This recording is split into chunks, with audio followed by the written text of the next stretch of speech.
Di video ini kita akan mempelajari masa pemerintahan Orde Baru, dari lahirnya pemerintahan Orde Baru hingga berakhirnya pemerintahan Orde Baru.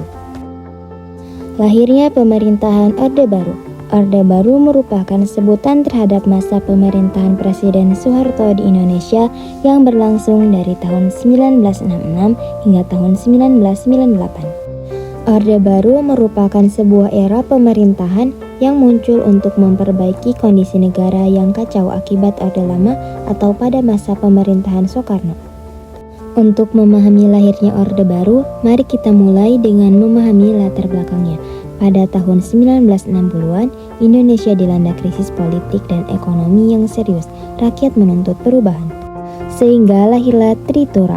Pada tahun 1966, situasi politik di Indonesia sangat tidak stabil. Masyarakat menuntut perubahan setelah pemerintahan Orde Lama yang dianggap korup. Tritura adalah sebuah tuntutan yang berisi 3 poin penting, yaitu penghapusan Partai Komunis Indonesia atau PKI, penghapusan Kabinet Dwi Kora, dan pelaksanaan pemilu yang jujur. Tritura menjadi dasar perjuangan para mahasiswa dan rakyat yang menginginkan perubahan. 3 aturan tersebut menjadi semangat perlawanan Tritura yang memicu gelombang protes yang mengubah sejarah demonstrasi mahasiswa dan tekanan rakyat menjadi kunci untuk penggulingan Orde Lama dan naiknya Soeharto. Tak lama setelah itu, pada tanggal 11 Maret 1966, Presiden Soekarno mengeluarkan surat perintah 11 Maret atau Super Semar kepada Jenderal Soeharto yang memberikan wewenang besar kepada Soeharto untuk mengambil tindakan yang diperlukan guna mengamankan keamanan dan ketertiban negara. Dengan dukungan Super Semar, Soeharto mengambil langkah-langkah penting untuk memulihkan stabilitas politik, memperkuat keamanan, dan melalui era Orde Baru, Super Semar dianggap sebagai pemicu kejatuhan Soekarno dan membentuk jalan bagi kekuasaan Soeharto dalam memulai Orde Baru. Juli 1966, Super Semar memberikan Jenderal Soeharto wewenang besar. Salah satu langkah awalnya adalah menggantikan Kabinet Dwi Kora dengan Kabinet Ampera. Selama transisi ini, Kabinet Ampera memainkan peran penting dalam merestorasi ketertiban dan memulihkan kondisi politik dan ekonomi yang stabil.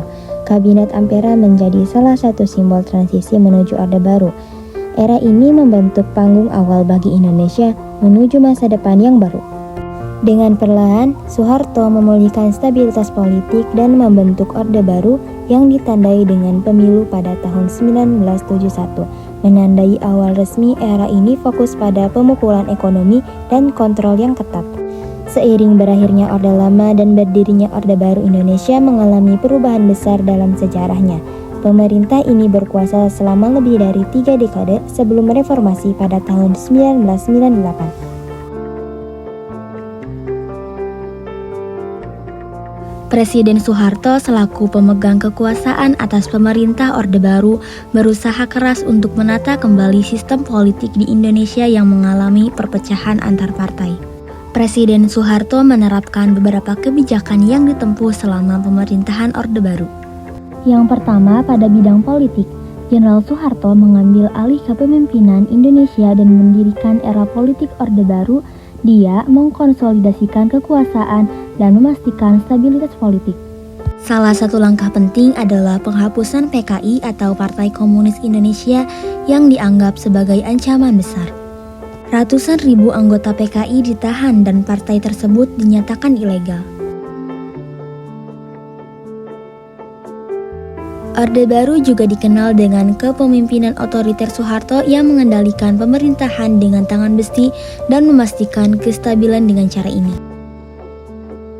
Pada masa Orde Baru, partisipasi politik terbatas dan oposisi politik ditekan. Media dan kebebasan berbicara juga dibatasi dalam periode ini.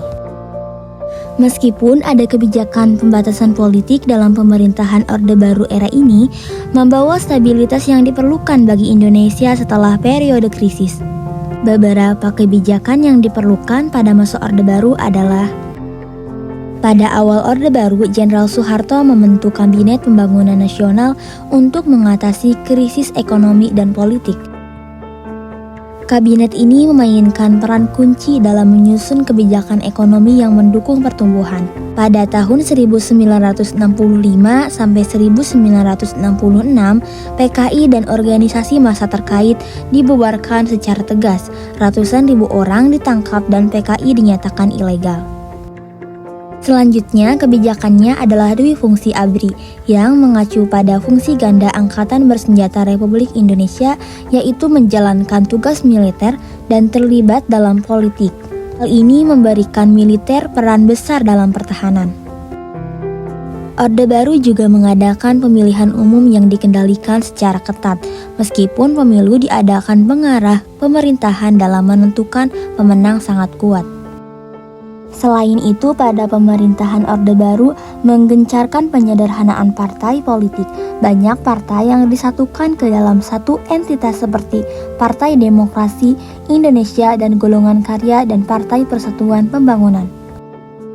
Pelaksanaan pemerintahan Orde Baru di bidang politik mencangkup berbagai tindakan termasuk pembentukan kabinet, pembubaran PKI, pengaruh militer, pemilihan umum, dan penyederhanaan partai politik.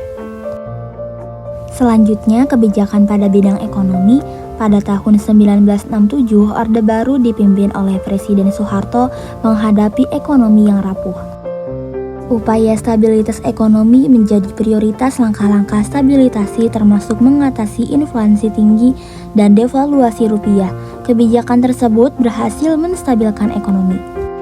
Selanjutnya, Orde Baru berfokus pada kerjasama ekonomi luar negeri, yang salah satu inisiatif utamanya adalah proyek transmigrasi dan industrialisasi. Transmigrasi mengalihkan penduduk dari pulau yang padat ke pulau-pulau terdepan, sementara pabrik-pabrik baru dibangun untuk meningkatkan produksi dan ekspor. Pembangunan nasional adalah tonggak terpenting dalam ekonomi Orde Baru. Program pembangunan 5 tahun dan mencangkup berbagai sektor. Infrastruktur pertanian dan industri berkembang pesat. Jalan raya, pelabuhan, dan pembangkit listrik dibangun untuk meningkatkan konektivitas. Selama periode ini, Indonesia menjadi salah satu ekonomi berkembang tercepat di dunia. Pertumbuhan produk domestik bruto atau PDB meningkat secara signifikan, menciptakan lapangan pekerjaan dan mengurangi kemiskinan. Namun, pada era Orde Baru juga disertai oleh kontroversi politik dan isu korupsi. Sehingga pada tahun 1998, Indonesia memasuki era reformasi di mana demonstrasi mahasiswa dan masyarakat menyebabkan Soeharto mundur dari jabatannya sebagai presiden. Pada bidang pendidikan era Orde Baru, pendidikan nasional mengalami perubahan signifikan. Salah satunya adalah kebijakan pendidikan pramuka yang diperkenalkan untuk membangun karakter generasi muda. Pelajar seluruh Indonesia diajarkan nilai-nilai kepramukaan seperti kedisiplinan, kejujuran, dan kepedulian sosial. Anak-anak yang terlibat dalam program transmigrasi dalam program ini menerima pendidikan di sekolah-sekolah transmigrasi yang dibangun khusus. Pemerintah Orde Baru juga mendirikan PPSP atau Proyek Perintis Sekolah Pembangunan yang dilakukan pada tahun 1972 yang memungkinkan siswa SMP atau SMA lulus sekolah kurang dari 3 tahun dengan dapat memilih jenis bidang studi yang ingin dipelajari.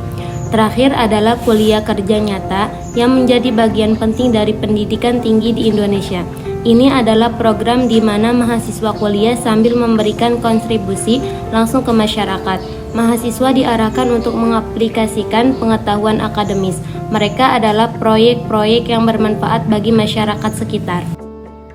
Pada tahun 1998, pemerintahan Soeharto yang telah berkuasa selama puluhan tahun jatuh akibat tekanan dari demonstrasi mahasiswa dan masyarakat yang menuntut reformasi.